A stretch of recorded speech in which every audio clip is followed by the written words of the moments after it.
नमस्कार, मैं हूं गायत्री और आप देख रहे हैं श्रेष्ठ यूपी। दोस्तों, बीजेपी जहां 400 पार के नारे को पूरे करने के लिए एक एक सीट पर जीतने के लिए रणनीति तैयार कर रही है, तो वहीं बीजेपी के सहयोगी ही उसकी मेहनत पर पानी फेर रहे हैं। दरअसल अनुप्रिया पटेल के एक बयान ने बीजेपी की मुसीबतें बढ़ा दी है। अनुप्रिया के वार पर अब राजा भैया ने पलटवार किया है।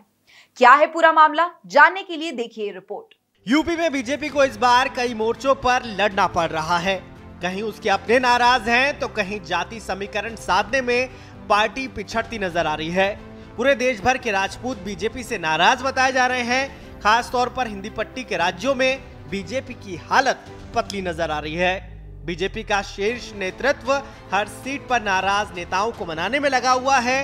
वहीं अनुप्रिया पटेल के एक बयान ने बीजेपी के लिए नई परेशानी खड़ी कर दी है। दरअसल प्रतापगढ़ में अपना दल सोनेलाल की प्रमुख और केंद्रीय मंत्री अनुप्रिया पटेल ने एक जनसभा को संबोधित किया। उनके निशाने पर राजा भैया रहे। उन्होंने कहा कि लोकतंत्र में राजा अब रानी की पेट से पैदा नहीं होता, राजा अब ईवीएम का बटन दबाने से पैदा होता है। स्वघोषित राजाओं को लगता है कि कुंडा उनकी जागीर है।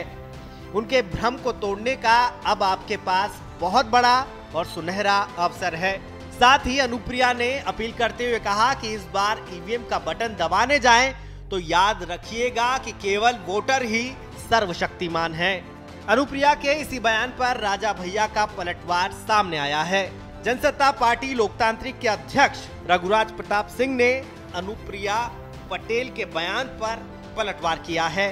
राजा भैया ने कहा कि राजा या रानी अब पैदा होने बंद हो गए हैं। ईवीएम से राजा नहीं पैदा होता है, ईवीएम से जनसेवक पैदा होता है, जनता का जनप्रतिनिधि पैदा होता है। राजा भैया ने कहा कि ईवीएम से पैदा होने वाला अगर अपने आप को राजा मान लेगा तो लोकतंत्र की मूल भावना ही हार जाएगी। ईवीएम से राजा नहीं पैदा होता है, ईवीएम से जनसेवक पैदा होता है, ईवीएम से जनप्रतिनिधि पैदा होता है और उसकी आयु 5 वर्ष की होती है। 5 वर्ष बाद जनता जनार्दन निर्णय करती है कि इसको पुनर्जन्म पुनर्जीवन देना है कि नहीं देना है। आपको बता दें कि राजा भैया इस बार लोकसभा चुनाव के मैदान से भले ही दूर हो, लेकिन कहा जा रहा है कि अंदर खाने वो बीजेपी को नुकसान पहुंचा रहे हैं। पिछले लोकसभा चुनाव तक वो अपनी पार्टी के जरिए चुनावी मैदान में दस्तक देते थे। प्रतापगढ़ और कौशाम्बी लोकसभा सीट पर जनसत्ता दल लोकतांत्रिक का उम्मीदवार चुनावी मैदान में दिखता था।